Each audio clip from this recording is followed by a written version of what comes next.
वह रोते हुए कहती है कि उसने पहली बार किसी से सच्चा प्यार किया था, लेकिन किस्मत ने उसे वह इंसान भी नहीं दिया। उसके आंसू देखकर गौतम और मीरा दोनों खुद को ही इस हालत का जिम्मेदार मानने लगते हैं। अगले दिन मीरा एक बड़ा फैसला लेती है। उसे लगता है कि अगर वह इस घर में रही तो तीनों की जिंदगी और मुश्किल हो जाएगी। इसीलिए वह चुपचाप अपना सामान पैक करने लगती है।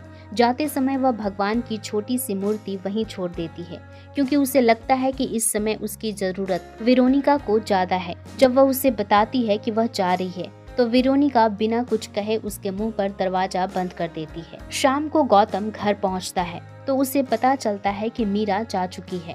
यह सुनते ही उसका और वेरोनिका का झगड़ा हो जाता है।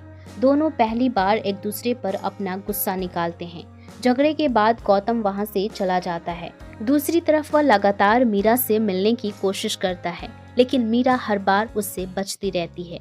आखिरकार जब दोनों की मुलाकात होती है तो मीरा साफ कह देती है कि वह अपनी दोस्त का दिल तोड़कर कभी खुश नहीं रह सकती, इसीलिए बेहतर होगा कि दोनों यहीं सब खत्म कर दें। लेकिन गौतम हार मानने वालों में से नहीं था।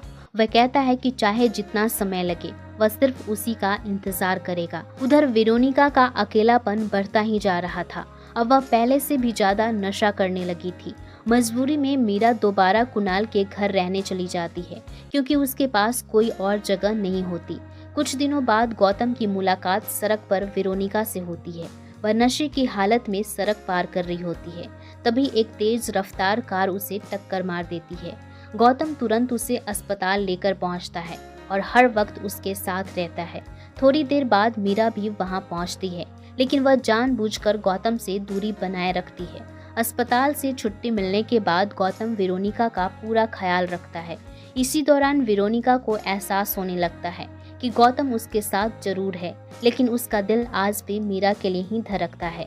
आखिरकार वह इस सच्चाई को स्वीकार कर लेती है और दोनों को फिर से मिलाने का फैसला कर लेती है। कुछ समय बाद वेरोनिका पूरी तरह ठीक हो जाती है। अब उसके मन में किसी तरह की नाराजगी नहीं बची होती। वह समझ चुकी होती है कि प्यार किसी को मजबूर करके नहीं पाया जा सकता। इसीलिए वह खुद गौतम को लेकर मीरा की तलाश में निकल पड़ती है। दोनों सबसे पहले कुणाल के पास पहुंचते हैं, लेकिन वहां पता चलता है कि मीरा इंडिया वापस जा चुकी है। शुरुआत में कुणाल कुछ भी बताने से मना कर देता है, क्योंकि उसने मीरा से वादा किया होता है। लेकिन जब वह गौतम का सच्चा प्यार देखता है तो आखिरकार उसे मीरा का पता बता देता है। इसके बाद गौतम और वेरोनिका बिना देर किए इंडिया पहुंच जाते हैं। काफी तलाश के बाद गौतम की मुलाकात आखिरकार मीरा से हो जाती है।